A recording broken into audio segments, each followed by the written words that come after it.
Bible గురించి మాట్లాడకుండా, యేసు కొరకు క్రైస్తవుని గురించి మాట్లాడకుండా మీరు నెమ్మదిగా ఉండలేరా, పడుకోలేరా అంటే లేరు.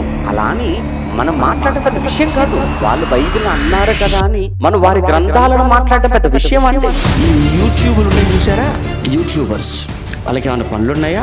ఏ పని లేదు. ఎప్పుడు చూడండి బస్ స్టాండ్లో కనబడతాడు ఒక రోజు, మరి గంటలో రైల్వే స్టేషన్లో కనబడతాడు, మరో గంటకు రైల్వే ఏమంటే ఆ భోగిలో కనబడతాడు, మరి కాసేపు ప్లాట్ఫామ్ మీద కనబడతాడు, మరి కాసేపటికి ఆ ఫుట్పాత్ బ్రిడ్జ్ మీద కనబడతాడు.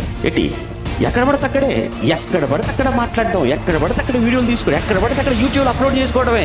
అంటే వీళ్ళకు ఉన్న పని ఏ పని లేదన్నమాట. ఉన్న పనల్లా ఏంటంటే యేసు ప్రభువుని తిట్టడం, వీడియో చేసుకోవటం, యూట్యూబ్లో అప్లోడ్ చేసుకోవటం.